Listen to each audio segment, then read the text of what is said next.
예, 김대기 선생입니다. 자, 개념학습 세 번째에 나와 있는 이호석의 메밀꽃 필무렵 설명하도록 하겠습니다. 교과서에도 많이 실려 있고요. 모의고사 같은 경우에도 많이 출제가 됐기 때문에 굉장히 익숙한 글 중에 하나죠. 아마 이 강의를 듣고 있는 학생들 중에서 이 작품의 내용상 어떻게 흘러가는 글인지를 모르는 학생들은 아마 거의 없을 겁니다. 그렇다고 하더라도 일단 뭐 나온 글이니까 나와 있는 것들은 설명을 하도록 하겠습니다. 자, 오늘도 같은 방식으로 해제부터 먼저 보고 설명을 드릴게요. 자, 해제를 펼쳐놓으시고 같이 읽어보겠습니다. 자, 이 작품은 이호석이 36년 조강에 발표한 단편 소설로 작가의 고향에서 멀지 않은 봉평, 대화 등을 배경으로 장돌뱅이의 삶을 서정적으로 형상화한 소설이다. 일단 이 글 전체의 내용을 말했고요. 장판이 끝난 후에 서로 다툰 허생원과 동희가 대화까지 밤길을 함께 걸으면서 혈육의 관계를 서서히 확인해 가는 이야기로 구성되어 있다. 요거는 이제 우리가 지금 보게 될 지문 내용이 주로 이 부분이 나와 있습니다. 이 작품이 구사하는 토속적인 어휘와 표현상의 특징이 나오네요. 토속적인 어휘를 쓰고 있고 서정적이고도 낭만적인 묘사, 이게 아마 이 글의 가장 큰 포인트라고 볼 수 있겠죠. 묘사는 한국 근대 소설의 백미로 평가된다. 자, 이런 글이랍니다. 그럼 지문 읽어 나가면서 여기 지금 해제에서 이야기한 포인트 위주로 설명을 한번 해보도록 할게요. 자, 읽겠습니다. A라고 되어 있으니까 항상 마찬가지입니다만 문제를 보시다가 이런 식으로 묶여져 있는 부분은 표현상의 특징이든 아니면 글의 내용이든 인물의 캐릭터든 여러 가지를 물을 수가 있으니까 다른 부분보다는 조금 더 집중해서 보셔야 될 겁니다. 자, 허생호는 인물부터 얘기합니다. 인물의 캐릭터.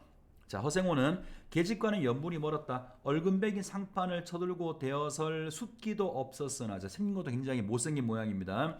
계집편에서 정을 보낸 적도 없었고 쓸쓸하고 뒤틀린 반생이었다. 여자하고는 인연이 없는 외로운 사람이고 충주집을 생각만 하여도 철없이 얼굴이 붉어지고 발밑이 떨리고 그 자리에 소스라쳐 버린다. 자, 충주집은 누구냐면요, 장판에 있는 밥도 팔고 술도 팔고 하는 주막 비슷한 곳 있죠. 주막의 여자 주인을 얘기하는 겁니다. 여자하고는 인연이 없는 사람이지만 여자한테 관심이 없는 게 아니에요. 어쨌든 간에 충주집은 생각을 하면 나이에 어울리지 않게 가슴이 떨렸답니다. 충주집 문을 들어서서 술자석에서 짜장 동이를 만났을 때에는 어찌된 서슬인지 발끈 화가 나 버렸다. 자, 이제 지금 이제 얘기하고 이 부분은 과거 이야기의 한 장면을 요약적으로 보여주는 것 같죠. 충주집한테 뭔가 마음이 있던 허생원이 충주집에 들렀는데 거기에 동이라고 하는 애가 충주집과 뭔가 수작질을 하고 있는 모습을 본 거죠. 그래서 화가 났답니다. 상위에 붉은 얼굴을 쳐들고 제법 계집과 농탕을 치는 것을 보고서야 견딜 수가 없었던 것이다. 녀석이 제법 난질꾼인데 꼴사납다. 자, 보시면 누구의 심리인가요? 허생원의 심리죠. 그러니까 등장인물의 심리를 이야기해 주는 걸 딱 봤을 때는 이거는 전지적 작가 시점으로 쓰여지는 거구나 판단할 수가 있죠. 소설을 볼 때는 뭐 여러 가지 판단할 포인트가 있습니다만 인물들을 판단해 나가시면서 시점이 먼저는 자연스럽게 판단이 가능해야 됩니다. 보다시피 등장인물의 심리를 얘기해 줄 수 있는 건 우리가 알고 있는 모든 시점 가운데 전지적 작가 시점밖에 없죠. 자, 그 다음 또 하나 말씀드릴 게 꼴사납다라고 하는 건 허생원의 심리인 거죠. 허생원. 자, 등장인물이 지금 동희도 등장을 했고 충주집도 언급은 됐습니다만 어쨌든 간에 동희라든가 언급된 다른 사람의 심리는 전혀 나오지 않고 허생원의 심리를 이렇게 얘기하고 있다고요. 자, 만약에 이 부분이 A라고 묶여져 있는 부분이 끝날 때까지 이런 식으로 허생원 한 사람의 내면만으로 이야기가 전개된다면 서술상의 특징에서 이렇게 물을 거예요. 특정 인물의 시각에서 사건이 서술된다라고 하는 겁니다. 뒤에 혹시 그 문제가 나오면 따로 설명을 할 텐데 시점을 판단하실 때 요즘 많이 물어보는 거니까 알아두면 좋겠어요. 여러 명이 나오지만 그 중에 특정 인물의 내면만을 언급한다면 그 경우에 우리가 특정 인물의 시각에서 사건을 서술한다라고 하는 겁니다. 자, 계속 볼게요. 머리에 피도 안 마른 녀석이 낮부터 술 처먹고 계집과 농탕이야 장돌뱅이 망신만 시키고 돌아다니는구나. 그 꼴에 우리들과 한몫 보자는 셈이지. 동이 앞에 막아서서부터 책망이었다. 걱정도 팔자요 하는 듯이 빤히 쳐다보는 상기된 눈망울에 부딪힐 때 결김에 홧김에 따기를 하나 갈겨주지 않고서는 베길 수가 없었다. 동이도 화를 쓰고 패칸이 일어서기는 하였으나 허생호는 조금도 동색하는 법이 없이 동요하는 법이 없이 마음먹은 대로 다 짓거렸다. 자, 어디서 주워 먹은 선모습인지는 모르겠으나 내게도 아비애미는 있겠지. 자, 패드립을 칩니다. 그 사나운 꼴 보면 마음 좋겠다. 장사는 탐탁하게 해야 되지. 계집이다 뭐냐. 나가라. 냉큼 꼭 치워. 그러나 한마디도 대거리하지 않고 자, 요 부분 잠깐 좀 보세요. 한마디도 대거리도 하지 않고 말대꾸도 안 한다는 말이에요. 말대꾸도 하지 않고 하염없이 나가는 꼴을 보니 도리어 측은히 여겨졌다. 자, 상황 잠깐 정리해 볼까요? 허생원하고 동희가 얼마나 친한지는 모르겠습니다만 지금 상황을 보면 친한 사이는 아닌 것 같아요. 그죠? 그냥 뭐 얼굴 정도 아는 사이인지도 모르겠는데 어쨌든 나이가 많은 허생원이 동희가 지 돈 내고 지가 술 먹는데 이상원이 여기 들어와서 끼어들 상황이 아니죠. 그럼에도 불구하고 생판 처음 본 놈이 술 먹는 동희한테 뭐라고 하면서 그것도 싸다구까지 때리고 있단 말이야. 보통 사람들 같으면 벌떡 일어나가지고 아마 주먹이 날아갔겠죠. 그런데 동희는 화를 내긴 냈지만 그 사람한테 말대꾸도 하지 않고 그냥 조용히 나가죠.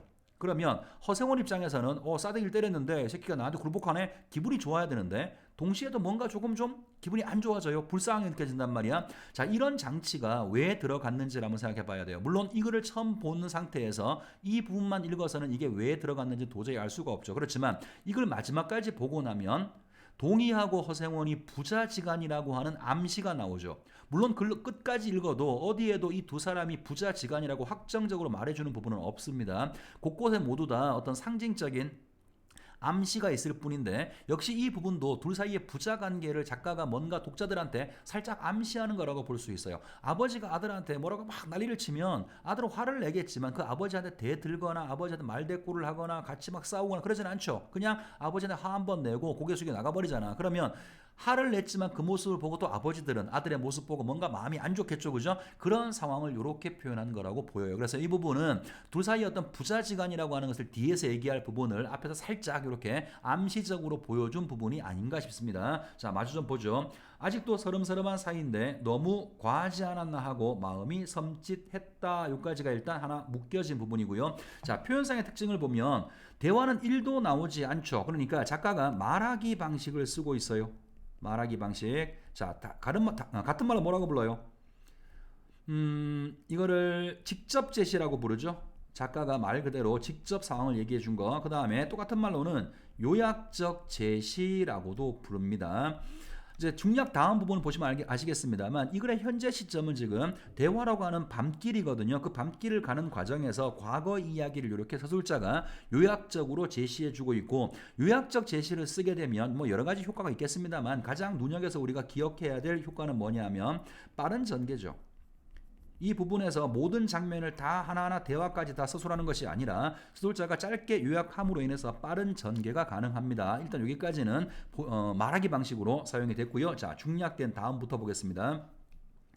자, 그렇다고 하여도 꼭 한 번은 첫 일을 잊을 수는 없다. 자, 갑자기 이야기가 점프됐는데요.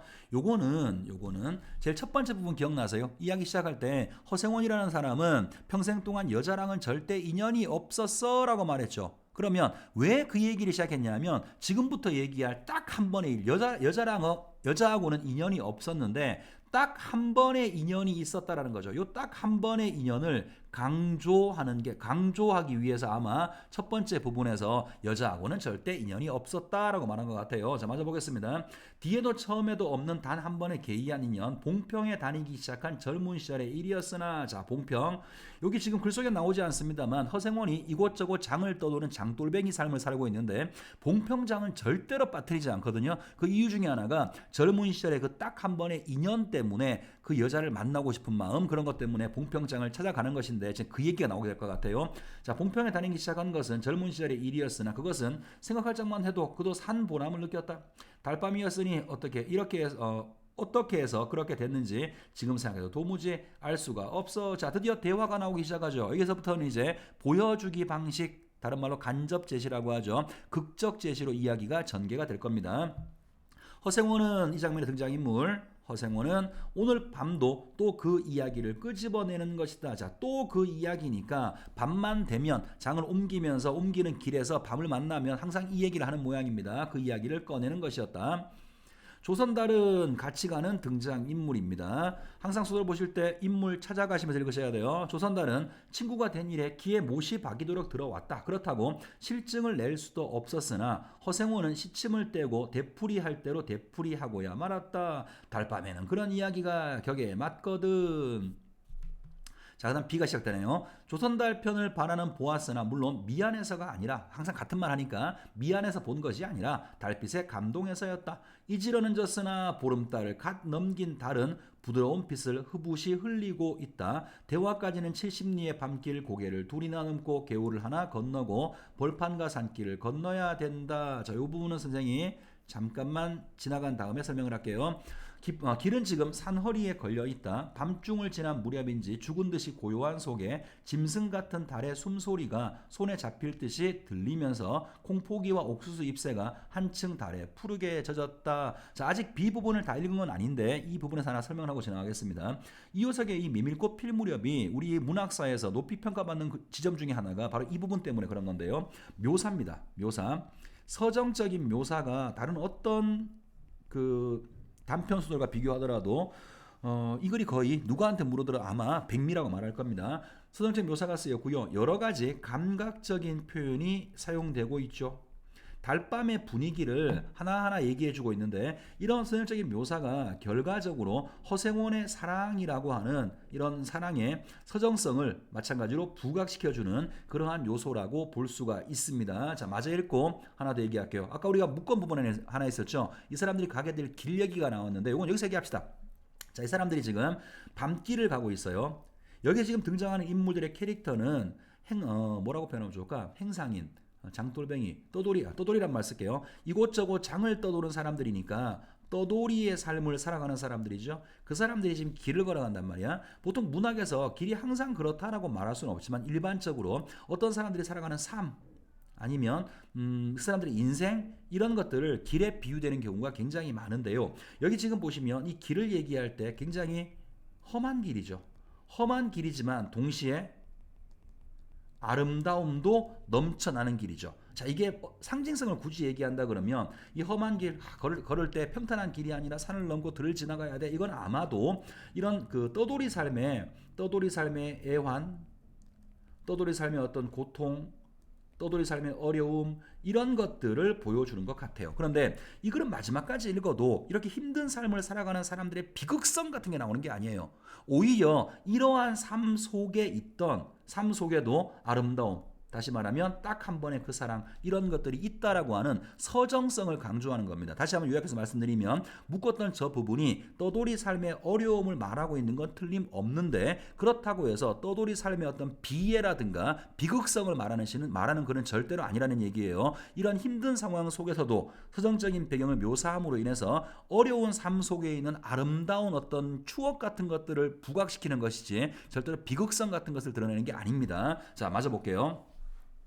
자, 산허리는 온통 메밀밭이어서 피기 시작한 꽃이 소금을 뿌린 듯이 흐붓한 달빛에 숨이 막힐 지경이었다. 붉은 대공이 향기같이 애잔하고, 자, 나온 게 말씀드릴게요.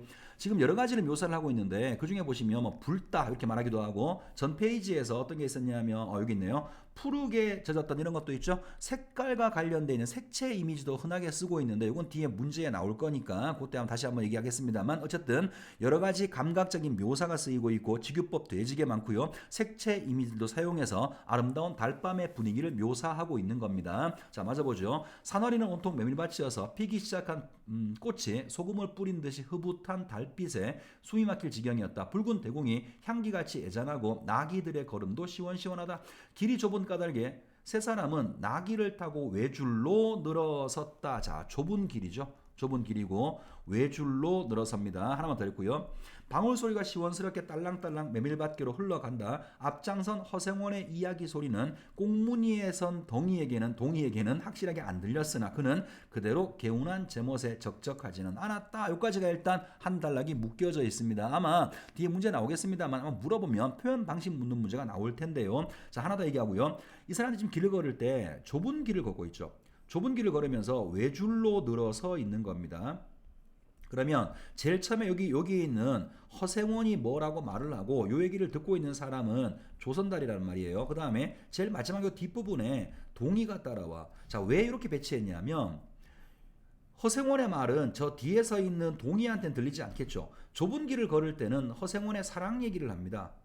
그러다가 이제 뒷부분에 가게 되면 이 사람들이 넓은 길을 가거든요. 그래서 허생원도 여기에 쓰고 조선달도 쓰고 동이도 쓰고 그러면 이때부터는 다시 동이의 어머니를 얘기하거든요. 물론 결과적으로 허생원이 사랑했던 그 여인과 동희의 어머니가 동일 인물이라고 암시되어 있긴 합니다만 길의 모습, 이 사람들이 어떻게 배열되어 있느냐에 따라서 중심 화제가 변동되고 있어요.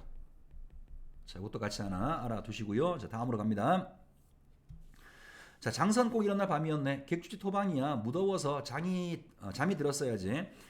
밤중은 돼서 혼자 일어나서 개울가로 목욕을 하러 나갔지. 봉평은 지금이나 그제나 마찬가지야. 보이는 곳마다 메밀밭이어서 개울가 어디 없이 하얀 꽃이야. 돌밭에 벗어도 좋을 것을 달이 너무도 밝은 까닭에, 자, 평소에는 그냥 돌밭에 옷을 벗고 개울가에서 목욕을 하는데 그날따라서 달이 너무 밝은 까닭에 옷을 벗으려 물방앗간으로 들어갔지 않았나. 이상한 일도 많지. 거기서 난데없는 성서막내 처녀와 마주쳤단 말이야. 봉평에서는 제일 가는 일색이지. 자, 그러면 달이 지금 아까 현재 장면에서 밤길을 걸을 때도 하늘에 달이 있었고요. 지금 보는 과거의 추억의 한 장면도 달이 있죠. 자, 이 달이 하는 여러 가지 기능이 있을 거예요. 일단 첫 번째는요. 두 개의 장면, 현재의 장면과 과거의 장면을 이어주는 매개체로서 기능한다라고 당연히 말할 수가 있고요. 두 번째는 이 글 처음부터 마지막까지 있는 서정성을 부각해주는 하나의 요소라고 될 수 있고, 그 다음 세 번째는 지금 읽었던 요 장면에 국한된 얘기일 수 있습니다만 평소 같으면 밖에서 옷을 벗어. 근데 하필 그날은 거기에 가서 옷을 벗었단 말이에요. 물방앗간에서. 그래서 그 여자를 만난 거죠. 만약에 하늘에 달이 없다고 가정을 해봅시다. 그럼 이렇게 되겠죠. 나는 평소에 밖에서 옷을 벗어. 근데 그날은 그냥 물방앗간에 갔어. 그래서 그 여자 만났어. 이렇게 말하면 뭔가 이야기의 개연성이 없어지죠. 평소에는 밖에서 옷을 벗는데 그날따라 달이 너무 밝은 바람에 남들 볼까봐 부끄러워서 물레방앗간으로 갔네. 그러면 이야기가 뭔가 개연성이 만들어진단 말이야. 그래서 사건 전개에 개연성을 개연성을 부여한다. 이렇게도 이야기할 수 있을 것 같습니다. 자, 맞아 갑니다.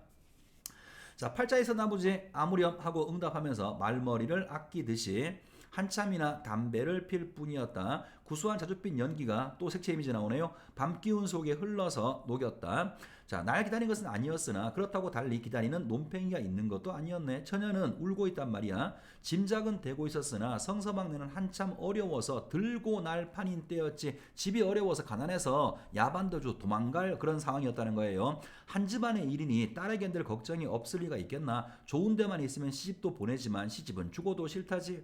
그러나 처녀는 울 때같이 정을 끄는 때가 있을까? 처음에 놀라기도 한 눈치였으나 걱정 있을 때에는 누그러지기도 쉬운 듯해서 이럭저럭 이야기가 됐지. 생각만 해도 무섭고 기막힌 밤이었네.